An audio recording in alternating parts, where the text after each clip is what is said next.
suatu hari lagi yang bahagia buat kita. Kita masih diizinkan Tuhan untuk boleh hidup, diberikan Tuhan nafas buat kita.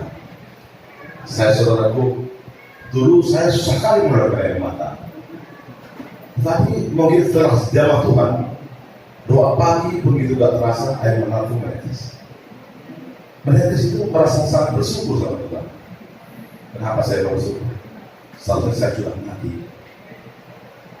Tapi diizinkan Tuhan kembali Tuhan boleh berbalik ke dalam doa. Dan saya sering pujian Tuhan tidak terasa.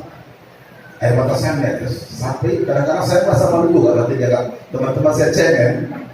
Tapi saya hanya berfokus sama Tuhan bahwa ini adalah kehidupan bagi saya, supaya Tuhan betul kau pakai aku selama di depan Tuhan. Itu selalu kehidupan saya sama Tuhan. Saya minta tuntun roh daripada Tuhan, mampukan aku Tuhan untuk melakukan apa yang telah di hadapan Tuhan. Itu saya minta selalu sama Tuhan. Puji Tuhan saudaraku, saya juga sangat berbangga. Saya 3 hari gak dengar suara istri saya. Semalam saya dengar suara istri saya, rasa diri saya juga udah berobat.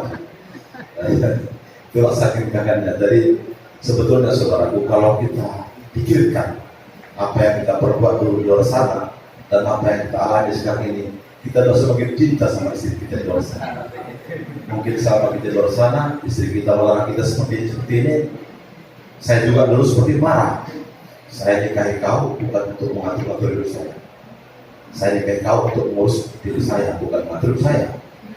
Jadi 2 kali perkataan istri saya abaikan. Ini yang 2 kali saya masuk penjara. Pertama kali saya masuk penjara juga ada omongan istri saya, Pak, hentikan semua kegiatan Bapak. Tapi saya tidak pernah dengarkan apa yang dikatakan. Ini yang kedua puluhan saya pun tidak dengarkan juga apa yang dikatakan. Tetapi saudaraku, doa istri saya lebih dengarkan Tuhan daripada saya sebetulnya. Lantaran mungkin saya masih jahat kali kepada Tuhan, tapi istri saya selalu benar di dalam Tuhan. Lantaran banyak doa-doa istri saya yang jauh Tuhan. Waktu saya terburuk, waktu saya sakit, waktu saya stroke, itu saya juga meneteskan air mata. Waktu saya sakit keras, waktu saya masuk ruang ICU, masuk ruang kaca, doa istri saya jauh Tuhan. Mungkin doa saya itu belum jauh Tuhan, tapi doa istri saya jauh Tuhan. Itu maka saya tekankan bagi kita bapak-bapak di sini, kalau sudah punya istri, jangan dilawan istri Anda.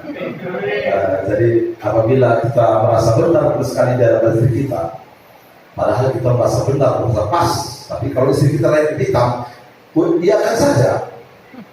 Biar dia merasa menang, merasa bangga, dan suatu saat nanti kalau kita agak enak badannya, baru ingat kembali. Itu pengalaman yang saya rasakan di luar sana. Lantaran saya juga saudaraku, tidak ada kebaikan yang saya tahu di luar sana di depan mata masyarakat. Memang sepintas di hadapan teman-teman atau yang lain saya baik, tapi sebetulnya di mata Tuhan saya jahat. Banyak kejahatan yang saya sembunyikan, termasuk kepada keluarga saya. Lantaran menceritakannya pun saya tidak berani. Tapi di hadapan Tuhan, aku terus pernah berseru sama Tuhan. Banyak dosa dan kelakuan yang dilakukan Tuhan, baik dosa yang kuingat maupun tidak kuingat, fokuskan segala dosa. Lantaran saya sering selalu berbuat dosa. Bahkan dulu saudaraku, ketika saya melakukan suatu kejahatan, saya berdoa sama Tuhan. Bahkan sebelum saya tangkap di sini, malamnya saya berdoa sama Tuhan. Tuhan, jam 10 malam waktu itu, saat ini aku masih berjualan narkoba. Tapi kalau engkau tidak berkehendak, jangan ada orang yang mendatangkan narkoba ke tempat saya, agar saya berjualan narkoba. Hari Minggu saya gereja. Di gereja juga saya bersaksi. Saya bilang di depan jemaat, di penjara bukan akhir dari segalanya. Saya diberkati Tuhan di penjara. Saya memberkati diri saya di penjara. Saya bersaksi di depan jemaat di gereja di luar sana. Pulang dari gereja jam 2 saya ditangkap polisi saya. Jadi semua yang saya singkat tadi kata orang udah bohong semua kan. Jadi katanya sering bersaksi, sering baca sering bawakan firman Tuhan, ternyata melakukan apa yang saya lakukan Tuhan. Tapi sekali itu saudaraku, saya sudah benar-benar angkat daerah putih tinggi-tinggi sama Tuhan. Saya sudah menyerahkan sepenuhnya hidup saya Tuhan. Saya tahu Saya sudah tua, saya sudah sakit. Setelah saya tahu setiap apa yang saya perbuat di dunia ini harus saya bertanggung jawabkan di hadapan Tuhan. Tiada yang tersembunyi. Oleh sebab itu, saudaraku, mari kita berlomba-lomba mengejar kebaikan kita. Kalau diizinkan, saya boleh bertanya satu lagu untuk menjaga Tuhan banyak masih ada waktu. Oke. Di tengah ombak,